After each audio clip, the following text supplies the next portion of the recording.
કે યોગીઓ છે ને એ ધ્યાન કરે એટલે હૃદયમાં શિવજી દેખાય, પણ યોગીઓની જેમ ધ્યાન સામાન્ય વ્યક્તિ ન કરી શકે. તો ભગવાનને પહેલા બહાર જોતા શીખો. ભગવાનને બહાર કઈ રીતે જોવા? તો એના માટે સ્થૂળ ધ્યાન બતાવ્યું. ગ્રંથકાર કહે કે આ જગતમાં જે સમુદ્ર દેખાય છે ને, એ સમુદ્ર એ ભગવાનનું ઉદર છે. આ જગતમાં જે કઈ નદીઓ દેખાય છે, એ નદીઓ એ નટરાજની નાડીઓ છે.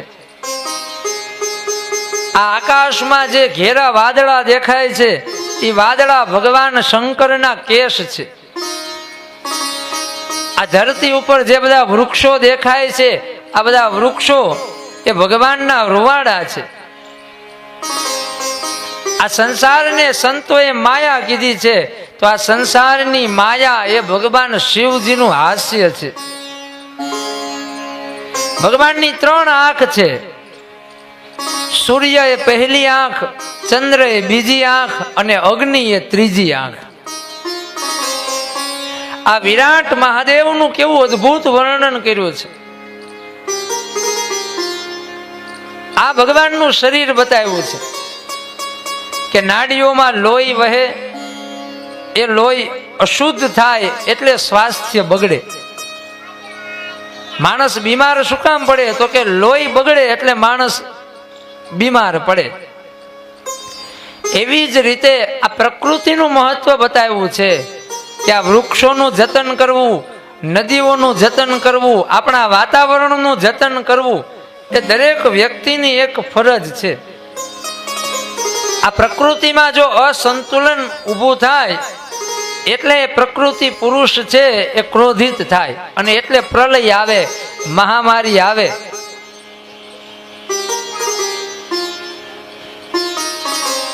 વૃક્ષો છે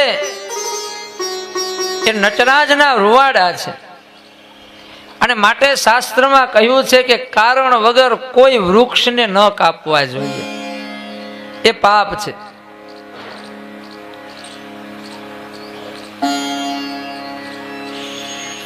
એનાથી આગળ કહ્યું કે આ જગત છે ને એ જગદીશ્વરથી અલગ નથી, અને માટે તો સંતોને આ જગત પણ વહાલું લાગે છે. સંતો પણ આ જગતમાં રહે છે, સિદ્ધ પુરુષો પણ આ જગતમાં રહે છે.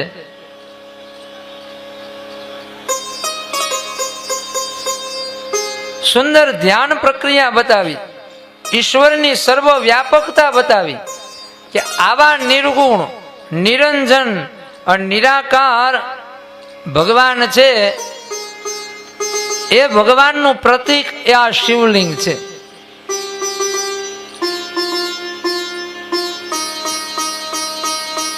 ગ્રંથકાર કહે છે કે જો બધામાં ભગવાનનું દર્શન ન કરી શકો તો એક બીજો ઉપાય છે કે આ બધુંય ભગવાનમાં છે એવું માની અને જીવવું. ભગવાનના મંદિરે જઈ આસન પાથરી બેસો, પેલા ઉઘાડી આંખે ભગવાનના દર્શન કરો, પછી થોડીક વાર માટે આંખ બંધ કરી આંખેથી જે જોયું છે એ રૂપને હૃદયથી જુઓ.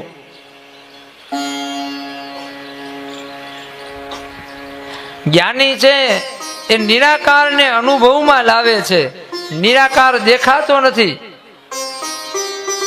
ઉદાહરણ તરીકે દૂધની અંદર ઘી છે, દૂધમાંથી દહીં બને, દહીંમાંથી છાશ, એમાંથી માખણ, એમાંથી ઘી.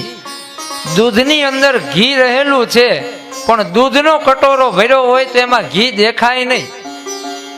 ઘી છે એવી રીતે ભગવાન છે આ જગતમાં રહેલા છે, પણ દૂધનું મંથન કર્યા પછી છેવટે ઘી પ્રાપ્ત થાય. એવી રીતે આ મનનું મંથન કર્યા પછી એ ઈશ્વરનો અનુભવ થાય. निर्गुण है सो पिता हमारा, सगुण है महतारी, किसको निंदे किसको वंदे, दोनों पदड़ा भारी. निर्गुण तत्व છે એની સાથે બાપ અને દીકરા જેવો સંબંધ છે અને સગુણની સાથે મા અને દીકરા જેવો સંબંધ છે.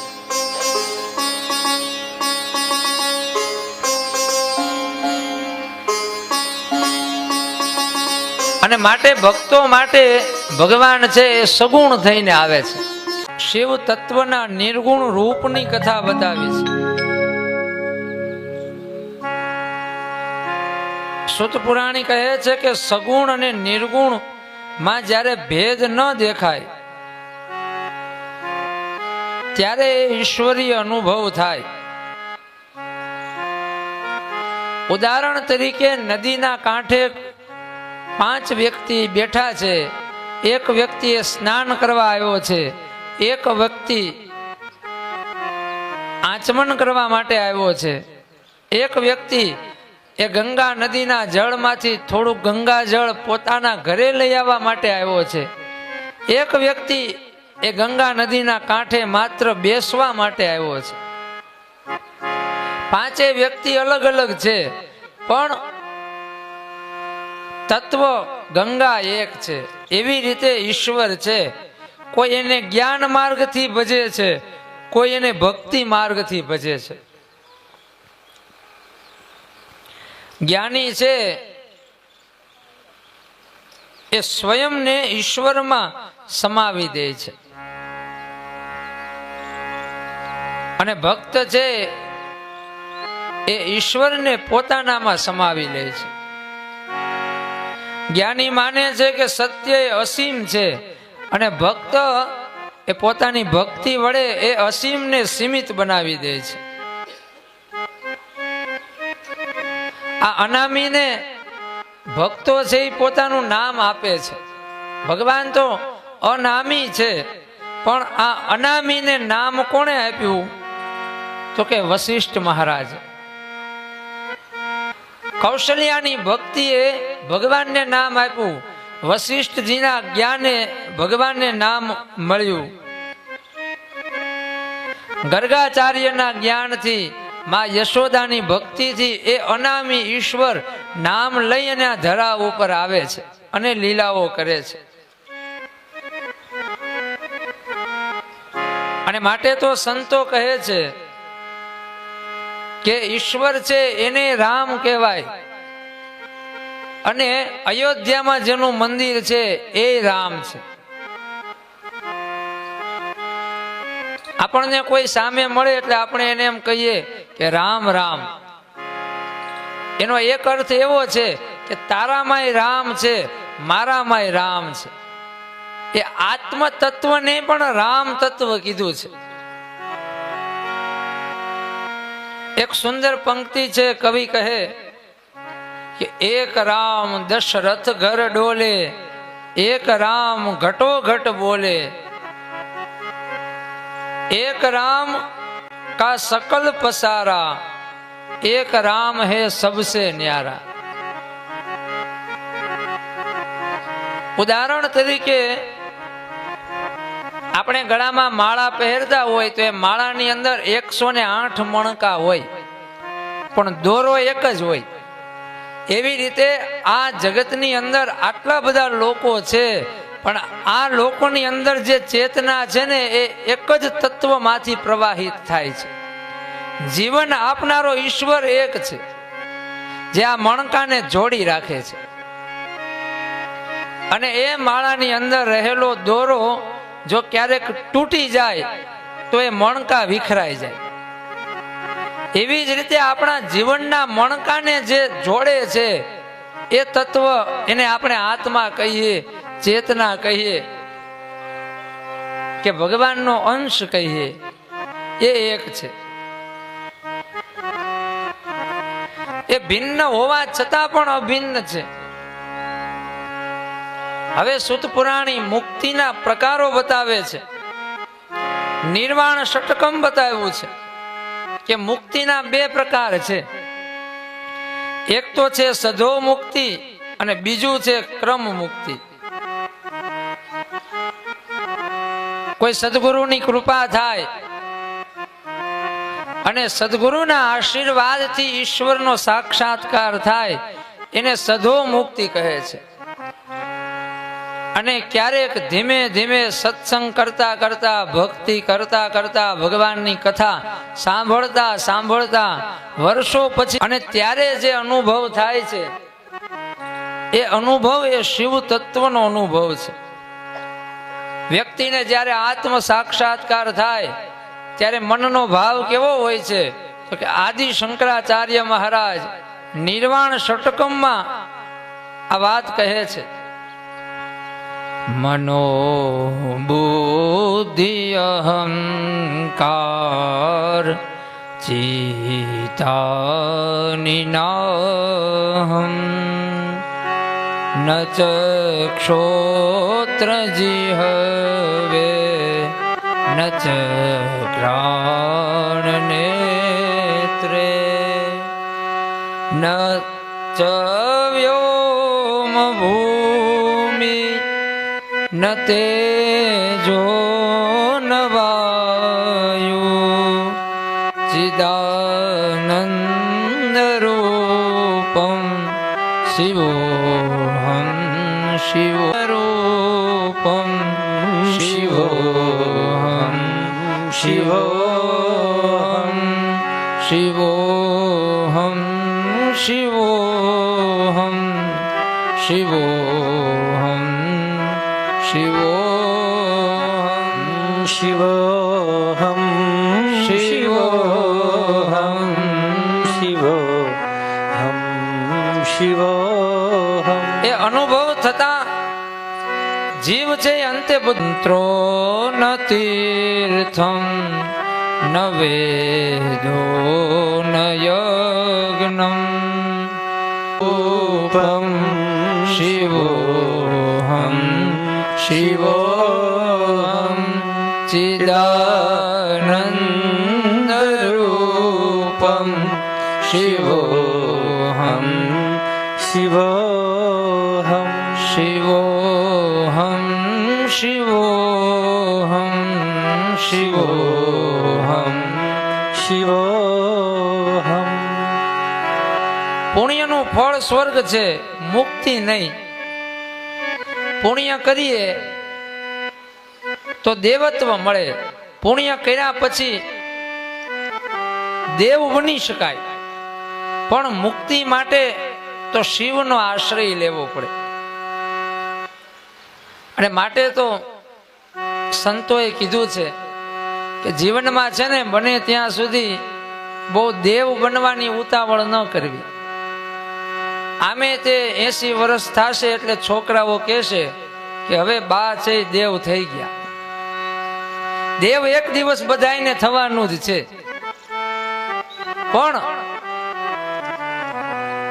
શિવકથા નિર્વાણ ષટકમના માધ્યમથી કહે છે કે દેવત્વની ઉપર એક તત્વ છે કે જ્યાંથી કોઈ પ્રકારનું આવાગમન નથી.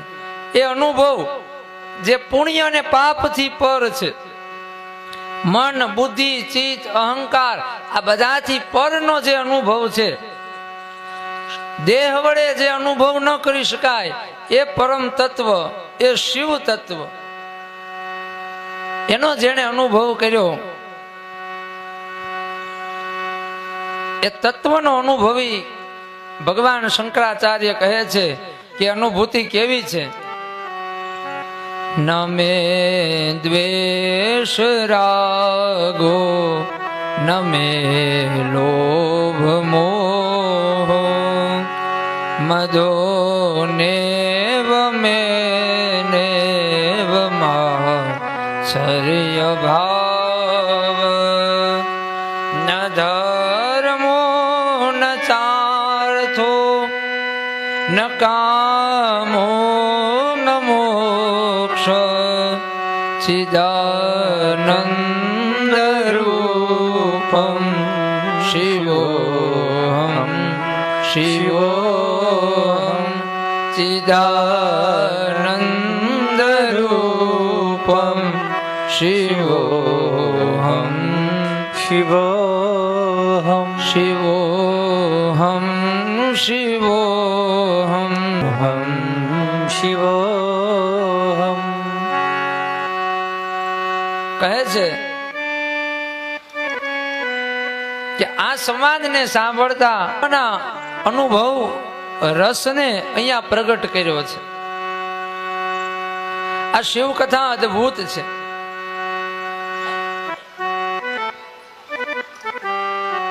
ઋષિઓ કહે છે કે અમે કૃતાર્થ થયા શિવ કથાને સાંભળી. એ અખંડ રસ, અદ્ભુત રસ, એ ઈશ્વરીય રસ છે.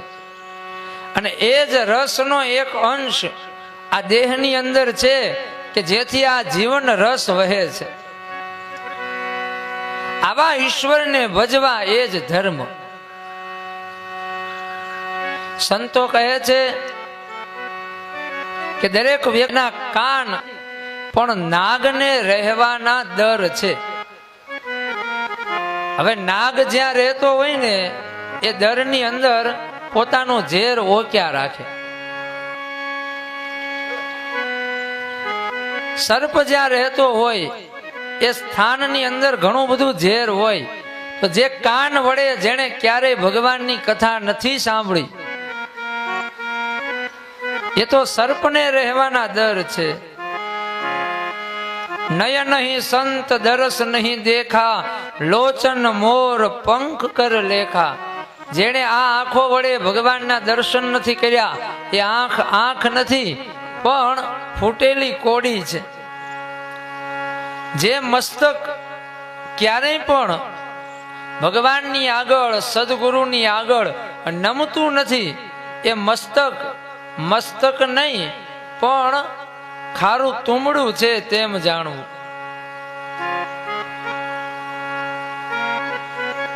આ શિવ તત્વની ઓળખાણ બતાવી છે.